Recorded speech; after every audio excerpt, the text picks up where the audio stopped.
Good Sunday evening, my created to win people. I hope that this day is finding you doing fabulous. I mean, like really fabulous. Let me get some water.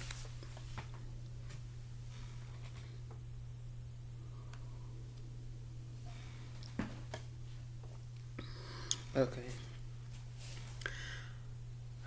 I don't know if you guys know. On Netflix, they have this movie, McDonald's, the founder. We watched it last night. Very interesting story.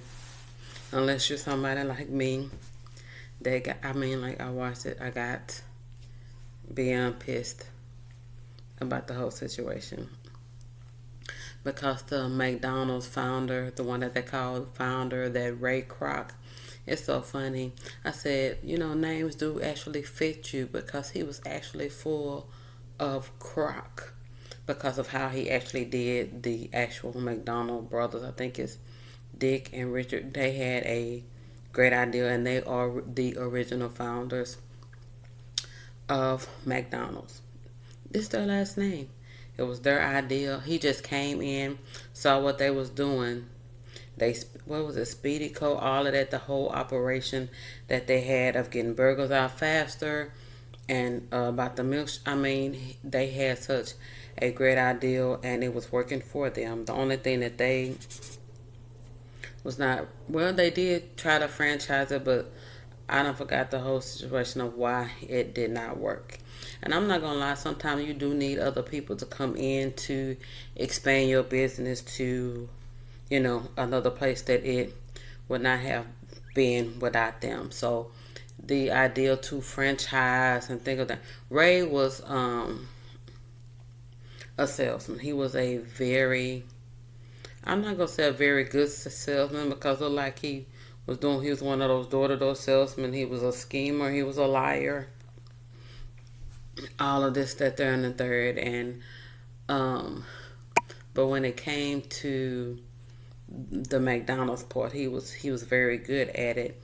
I believe that Dick and Richard should have had better lawyers because maybe that's just how things was back in that day. But I believe that in this day, ain't no way that he would have got away with as much as he did. He would have never been able to buy Dick and Richard out of their own degummy company for, what was it, like $2.7 million. There is no way in this day that they would have took a handshake agreement for them paying royalties, to them. That all of that needed to be on paper. It was just ridiculous, and I'm still affected by it. It's sad because I mean, people are devious and deceptive, but I don't know. I guess just me seeing it really just, I don't know. It just took me to a place that I didn't want to go. I mean, I was really upset. The man passed away in 1984. The Fuller Croc guy, and I'm gonna be honest with you. I was like, man, I said, mad as I am, I want to dig this dude up and beat up the bones and put him back in because it was so disrespectful how he did these men, how he did them, which they were so nice and so sweet. They brought him there to be. They were the right people to have a fast food restaurant. They were, from what the movie, they was nice. They were sweet. They brought him back there. They walked him through the restaurant. They showed him everything. That's when, and the golden, it was like so much of their idea that he took credit for. The golden arches, they said that's what I call it. It was his idea. This man took credit for their idea. My thing in watching and what I learned, and I'm telling you, but I'm pretty sure that when you go start these businesses and things of that nature, make sure when you sit at the table that you are not hungry. Make sure that you read everything. Make sure you read the fine print. Honey, I don't care if you are a lazy person. If you got to read one page, 1 minute, one page in about 30 or 40 months. Honey, take your time and do that. Make sure, even the Bible says it in Creflo Dollar. I don't know if he still says it, but he used to say it way back in the gap. He said, "In all you're getting, to get an understanding." So make sure that whatever you are signing, whatever you are saying, that you understand everything, because you don't want anybody to come in and take what you have worked hard for. You understand? These men worked hard for that. They had tried other business and whatnot, and even them having to cut the store in half to get it to where they had it there, and I think it was San Bernardino.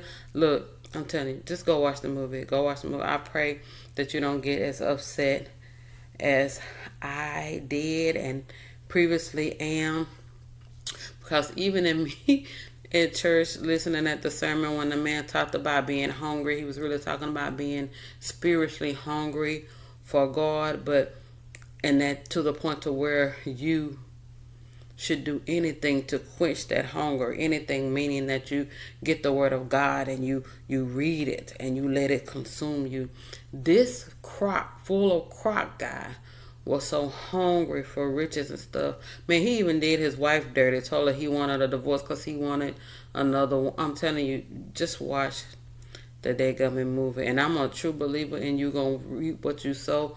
I don't know if he did it in his lifetime or in a lifetime thereafter, but he's gonna reap what he sowed, because he cheated them out of their money, out of their company, even out of their name. They was not even able to use the McDonald's name on their company. He had bought like the McDonald's Corporation, and they were not even able to use that name. They started a store. I had to take down that McDonald's and call it, I think it was the Big M. It was ridiculous. I've never seen anything like that. But it really opened up my eyes. But it's sad. I could cry.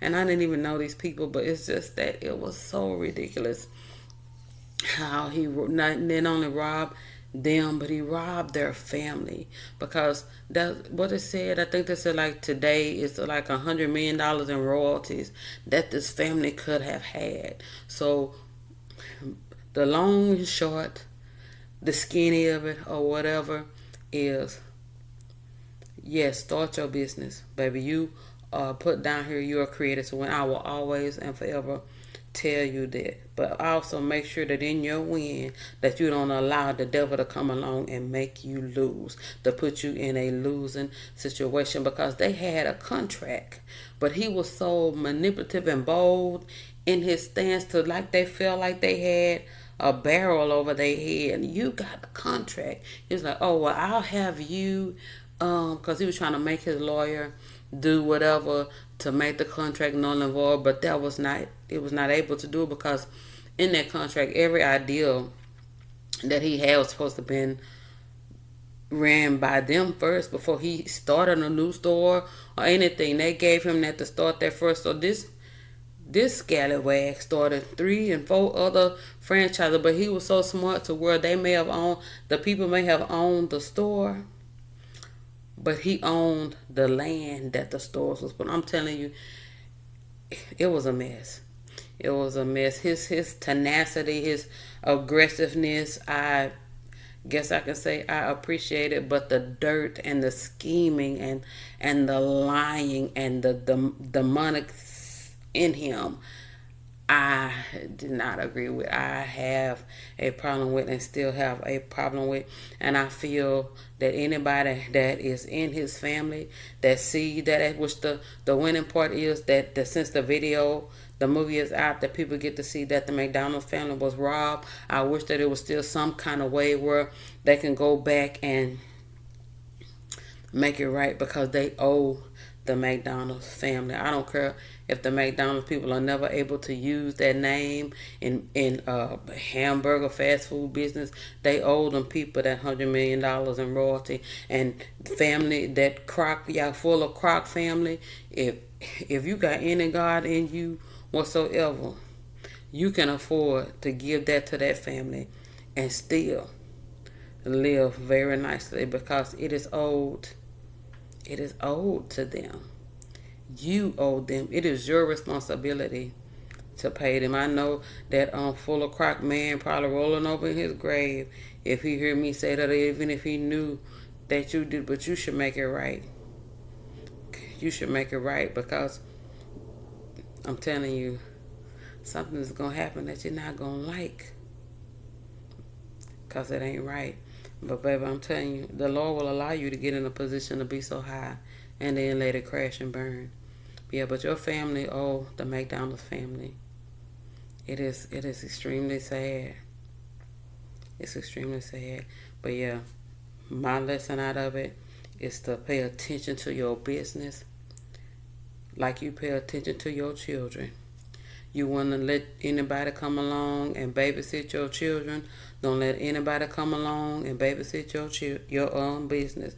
You wouldn't give nobody a part of your child. Don't just give just anybody a part of your business. Pay attention to everything about whatever you stepping out of the boat to do. Pay attention to it. Somebody come to you with a business. What is it that you trying to get out of it? Baby, read it with a fine-tooth comb and pray. Don't get in bed with the devil, baby, because it's something up under there. The mattress may look clean, but baby, it's some dirt up under that bed. But anyway, maybe I can go along with my day now that I done got this off of me, because it felt like a weight on me. I hate that I watched it. Because I felt like I was now carrying it around with me, but it really brought light to my eyes, which I already knew that, but it really, really, really just made me pay attention, oh God, to these things. So, yeah, so in your being created to win while you're going through your training or whatever, to win in this life, make sure that you keep your eyes open. Keep your eyes open, because the same way that you trying to build, the devil trying to steal. The Bible said that he came to kill, to steal, and to destroy. But God is the one that came to give you life, and that more abundantly. Baby, ask God to give you a business plan. Ask God to give you wisdom on who to work with, why to work with, where to go, and all of that. That even with your investing in stock, what to invest in, because God already knows the return. You don't understand what I'm saying? That's going to be on it. So be wise out here.